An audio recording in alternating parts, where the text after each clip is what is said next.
Tov, chers amis, une fois de plus, le Yetzer Hara se mêle au cours. Apparemment, quand il y a toujours des bons cours, il y a toujours ou des critiques ou l'appareil qui décide de s'arrêter net.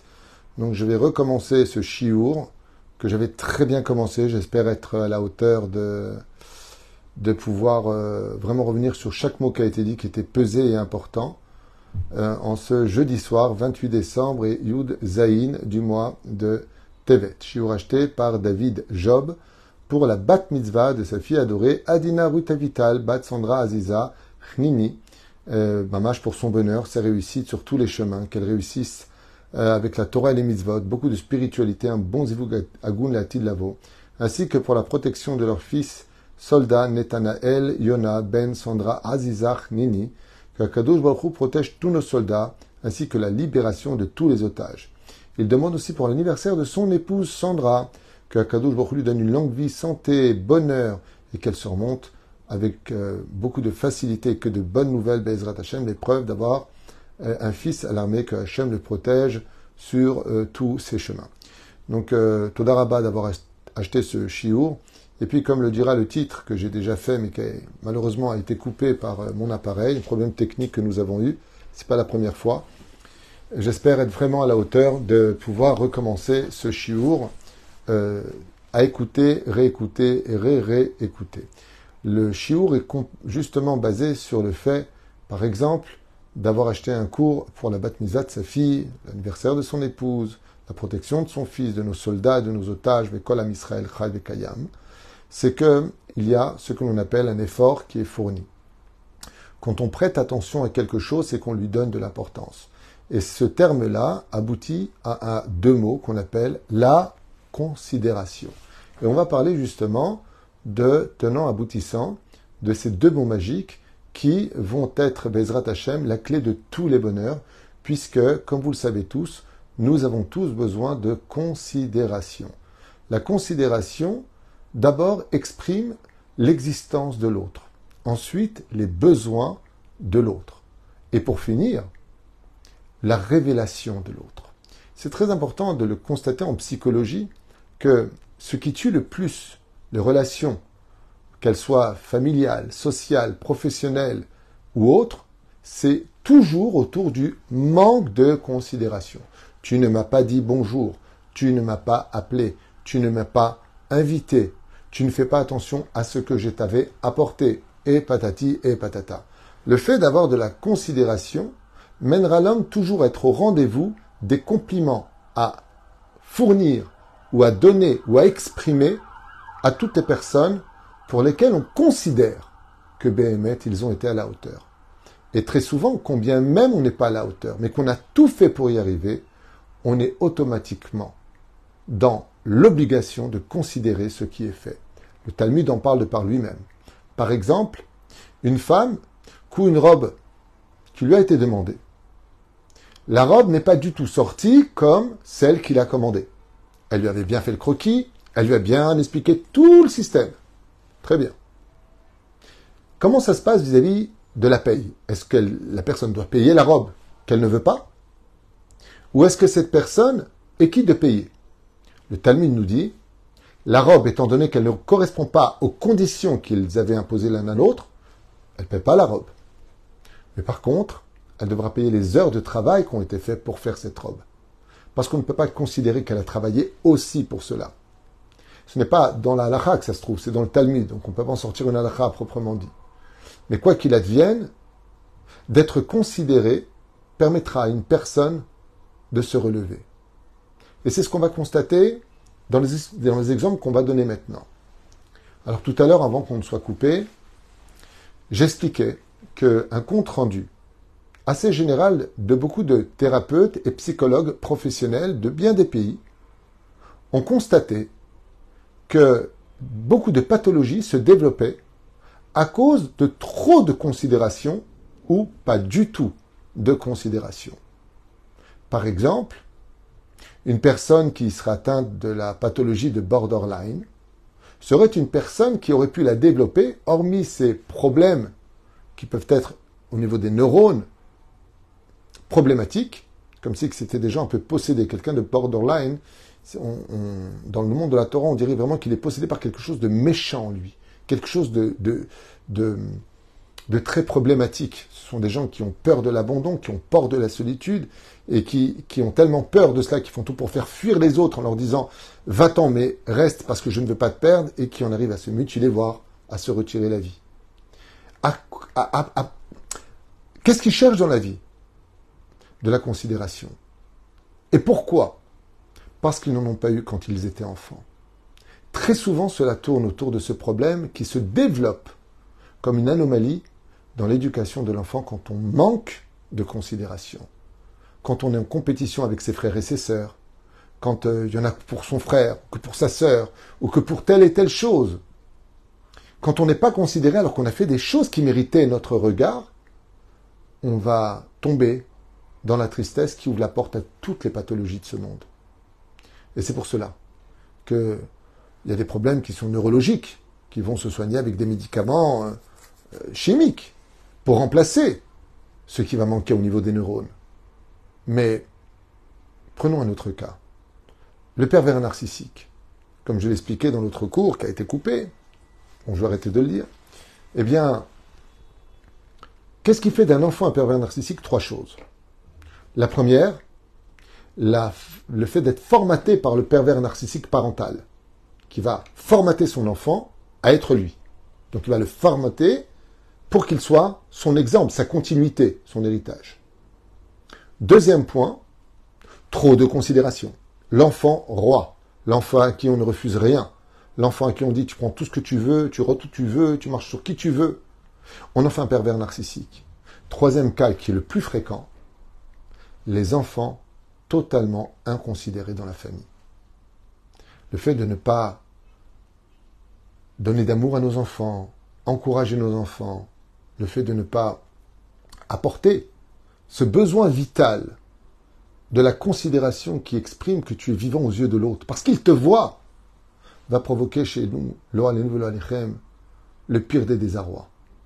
Comme je l'ai souvent enseigné dans l'éducation, n'hésitez pas à dire Kol hakavod d'avoir descendu la poubelle. Waouh, c'est toi qui as fait ça? C'est magnifique. Même si pas tout à fait ce que tu penses, c'est pas grave.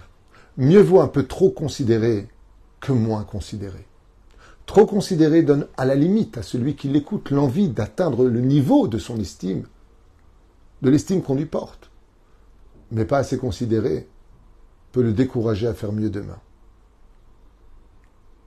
Vous voyez, très souvent dans les couples, de quoi se plaignent souvent les femmes et les hommes? Du manque de considération. D'ailleurs, on entend souvent cette phrase quand ça explose, « Avec tout ce que j'ai fait pour toi, et voilà que tu me laisses. Avec tout ce que j'ai fait pour toi, c'est tout ce que ça représente à tes yeux. Tu n'as aucune considération. Tu ne considères pas que les efforts, que les œuvres que j'ai mis en application, que le temps que j'ai donné, n'existe pas à tes yeux. Et ce manque de considération, c'est un coup de poing dans le cœur de celui qui a un cœur qui bat dans sa poitrine. Parce qu'on a besoin d'être considéré. On a besoin d'être regardé. On a besoin d'être complimenté. On en a besoin. En hébreu, on dit la harit soto. C'est magnifique. Quand tu parles hébreu, j'adore. Vous savez pourquoi? Parce que le mot léharitz veut dire considérer l'autre, être derrière l'autre, pousser l'autre. C'est extraordinaire. C'est du mot la route qui veut dire faire courir l'autre. Tu fais avancer une personne quand tu le considères. Les parents qui ont donné leur vie pour leurs enfants sont très souvent touchés, très souvent, surtout dans cette dernière génération très spéciale, par le manque de considération de leurs enfants. Hop, ils se marient, hop, alors on oublie tout, hop, ils se marient, et puis, pas que ça, dans tous les domaines. Tu prends une personne qui travaille pour toi, il n'avait pas de travail, tu lui as tout appris. Tu lui donnes un salaire. Tu as été là quand il avait vraiment besoin de toi, parce qu'il n'avait personne, tu as été le seul à le considérer. Mais, au bout de 3 ans, on lui propose beaucoup mieux ailleurs. Vous savez ce qui blesse? C'est pas qu'il aille travailler ailleurs, nul n'est indispensable et les cimetières sont là pour le prouver.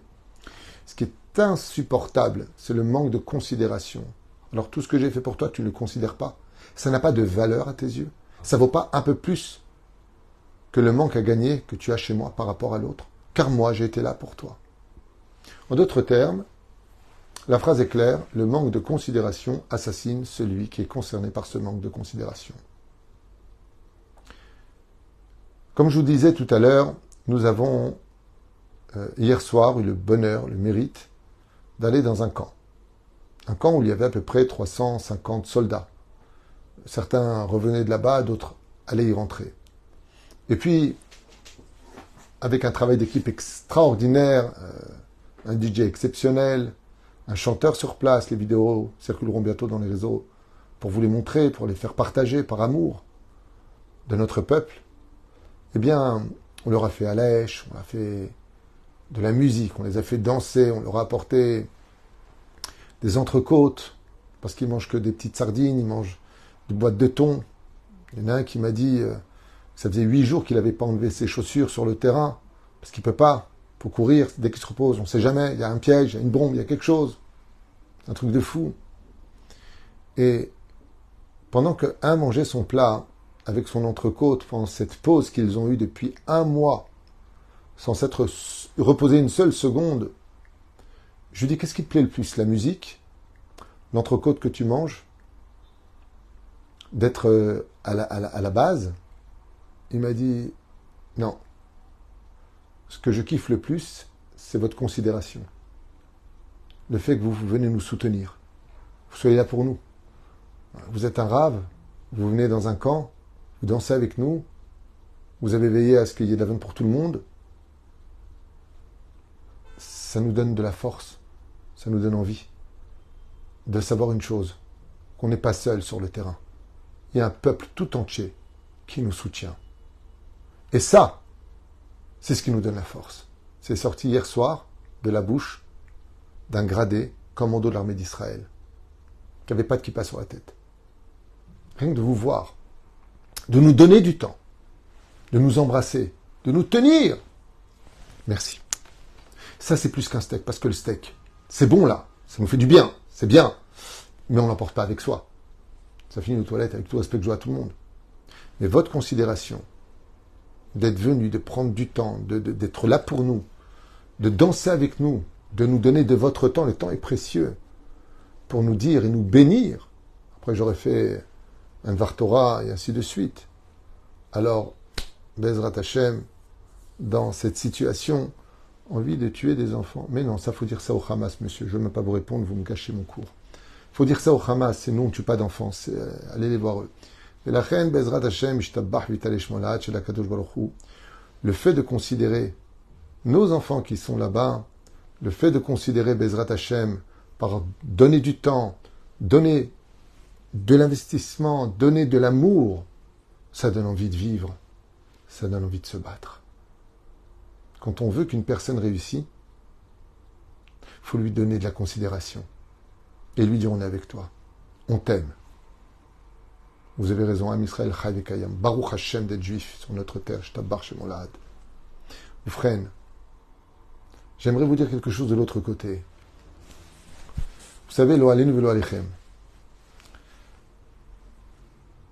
Ça fait des années que je marie, je fais beaucoup de troupotes, avec un grand sourire, pour le plaisir du Khatan et de la Kala.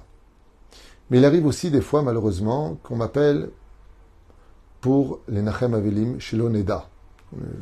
Chaz Shalom, qu'on n'entende pas parler de ça. Et je me suis posé la question, quand tu viens voir des gens qui sont en deuil de leur papa, de leur maman, de leur frère, de leur sœur, la vie est la vie. Et que, comme cette famille que j'avais été voir, dont la fille de 23 ans est morte de la maladie. Ici à Zaïn, à Ashdod, on m'a dit, écoutez, Rav Tutu, est-ce que vous pouvez venir? Il y a une famille en deuil qui ont perdu leur fille. Il n'y a pas pire au monde que perdre un enfant, que Dieu protège vraiment tous nos enfants. Et j'ai dit, ok, je vais venir. Et en arrivant là-bas, comme dans bien d'autres endroits, je me suis posé une question. Est-ce que le fait d'aller voir des personnes assises par terre, lo alenu velo alechem, ça ramène les morts? Non. Est-ce que le fait d'aller leur dire que tout est pour le bien, est-ce qu'ils ne le savent pas? Que Dieu est justice, que tout ce qui nous arrive a des réponses, qu'après la mort il y a la vie, qu'il y a la résurrection des morts? Qui ne le sait pas? Dites-moi, qu'est-ce qu'on apporte à une personne quand on vient le voir et que lui est par terre? Une chose, un message qui va s'accompagner de paroles, mais surtout un message universel. C'est la considération. On vient le voir, on lui dit une chose. On est avec toi. Toutes nos condoléances. On vous soutient. On est ici pour vous. Quand on arrive à un mariage, quand on est face à une belle salle et que on est venu pour lui, on a pris un babysitter pour les enfants, on a mis le plein d'essence, on a fait des kilomètres. Waouh! Combien de choses on a fait pour dire Shalom Mazel Tov. Alors elle est où la Kala? Il est où le Khatan? Mazel, il est où le Khatan et la Kala? J'ai fait 110 kilomètres, ça m'a coûté de l'essence, les babysitters à la maison, ça me coûte une enveloppe. Tout ça, c'est de la considération. Et quand on les voit, oh, Baruch Haba, fais une photo avec moi. Moi aussi, je suis obligé de te considérer. Je veux figer ce moment sur une photo. Parce que je ne peux pas oublier ou ignorer une fraction de seconde. Combien d'efforts tu as fait pour simplement venir au mariage de mon fils, de ma fille, ou le mien, pour mon anniversaire, pour ma bat mitzvah. C'est pas on claque des doigts et on est dans la salle. C'est beaucoup de choses qui ont été faites pour te dire un mot. Je suis venu te dire que je te considère. Et quand quelqu'un dit qu'il vient, et qu'à la fin il vient pas, sans prévenir, ce qui tue le plus la personne qui l'a invité, c'est pas de payer sa place qui est restée vide, alors qu'il lui avait promis de venir. Donc pour lui, il a compté, il a fait son petite étiquette. Voici ta place, que je vais payer 300 shekels. Non. Ça, c'est grave. Mais c'est du Gan Eden, c'est du gâteau, à côté de sa douleur intérieure, de penser qu'il n'a pas été considéré. Je t'ai invité, je t'ai appelé, tu me dis que tu viens pas, tu me préviens pas. On n'a plus envie de leur parler. Parce que dans la vie, c'est ce qu'on appelle la monnaie. Tu me donnes un billet, je te rends ta monnaie. Tu m'as pas considéré, je te considère plus. Que tu ne puisses pas venir, ça arrive. On n'est pas tous infaillibles. Mais tu pourrais m'appeler. Parce que ton coup de téléphone, c'était la considération qui manquait au puzzle pour laisser mon cœur intact vis-à-vis de toi. Et ça, malheureusement, comme on ne le comprend pas, comme je le disais, pour nos soldats que Dieu les protège. Moi aussi j'ai mes neveux à l'armée. J'ai beaucoup d'enfants de la communauté qui sont à l'armée, de jeunes enfants, qui ont à peine 20 ans, 22 ans. Combien ils sont heureux d'être considérés. Est-ce que vous avez déjà une seule fois pensé à l'ordure d'une autre armée qui est habillée en noir et blanc, ceux qui sont assis en train d'étudier la Torah pendant 10 heures d'affilée, à étudier Rachid Tosfot sur des Gemarot qui des fois sont un peu ennuyeuses ou trop profondes ou alors pas trop d'actualité et qu'on n'a aucun avenir certain, si ce n'est que Saïmouna. Le plus beau cadeau qu'on puisse leur faire, c'est de les considérer. Moi, c'est ma grande peine. Ma grande peine, qui est ma grande joie, c'est d'appeler le maximum de personnes pour venir ensemble soutenir tous nos soldats. Tous ensemble. Et leur montrer qu'on est là pour eux. Qu'on les aime, qu'on les soutient. Que le peuple est là avec eux. Alors vous me dites, où est ma peine? J'aimerais bien qu'on organise la même chose pour toutes ces Bachou Yeshivot. Eux aussi. Qui vivent dans l'ignorance de leurs efforts. Parce que c'est grâce à leur Torah aussi que l'on vit. Élève Lamaté. Comme le dit le roi David, quand j'envoyais 1000 soldats au front, je veillais à ce qu'il y ait 1000 soldats dans les yeshivot. Comme encore ces soldats d'hier qui me disaient, faites un Dvar Torah, et j'ai fait un Dvar Torah. Je les ai bénis, les uns après les autres. Faites-moi une bracha, faites-moi une bracha. Vous êtes un homme de Torah, faites-moi une bracha. Ça me sauvera. Moi, j'ai fait mon service militaire en France, j'ai été commando, j'ai fait mon service militaire en Israël, à Gaza, justement, il y a plus de 30 et quelques années. Je sais ce que c'est de courir dans le sable, j'ai vécu tout ça. Mais je suis aussi un homme de Torah. Je sais aussi ce que c'est être assis d'étudier le Talmud. Tout comme on doit considérer ceux qui méritent toute notre considération, parce qu'ils sauvent le pays, parce qu'ils se battent pour notre existence, on doit aussi sauver et considérer ceux qui font vivre notre pays et qui sauvent notre pays. Ce sont ceux qui étudient aussi la Torah. Hier, dans cette grande effervescence, ces chants, ces allégresses, cette joie qu'il y avait dans le camp, j'ai eu un moment de réflexion et j'ai dit, j'aimerais bien qu'un jour il y ait autant de volontariat, autant de gens qui seraient prêts à venir et à soutenir ces soldats de l'étude de la Torah, à qui on doit nos 2000 ans d'existence en tant que juifs, car sans eux notre Torah aurait disparu. Ce sont eux les pompes à essence de nos âmes, de notre pays, de notre existence. Bezrat Hashem, que ce chiour soit vraiment une grande teshuva pour une meilleure considération pour nos parents, pour nos rabbanim, pour ces soldats, pour ceux qui étudient la Torah, pour son épouse, pour son mari, pour les enfants, pour ton patron, pour ton ouvrier. Parce qu'en réalité, dans l'emboîtement de la vie, on doit tous se considérer. Parce que si l'un existe, c'est parce que l'autre le complète. Et si Bezrat Hashem, j'arrive à considérer l'autre et lui dire juste une phrase. Tu sais, j'ai oublié de te dire qu'aujourd'hui, j'ai réalisé combien tu m'étais important. Merci pour tout ce que tu as fait. Je ne t'ai pas assez considéré. Si seulement on relevait juste ce petit point-là, on arriverait à une réelle union dans le peuple d'Israël. Tout comme le disent nos soldats, tout comme le dira la bat mitzvah en disant quoi, t'as fait un cours pour moi, papa? T'as payé pour moi? Pris un cours du Rav Tuitou? Pour moi? Pour mon frère? Pour maman? C'est de la considération. Quand on ne fête pas l'anniversaire de sa femme, c'est pas le bijou qu'elle pleure, qu'elle n'a pas eu. C'est que tu l'as oublié. Tu n'as pas considéré mon existence le jour de ma propre naissance. Alors comme vous le savez tous, Am Israël, c'est certainement pas le plus grand des peuples, mais par contre, quand on sait tous se considérer les uns les autres pour ce que nous valons, nous sommes certainement la plus grande famille du monde. Shelachem Yom Uledet Sameach, beaucoup de bonheur sur tous vos chemins. Baruch Adonai Leolam, Amen ve Amen.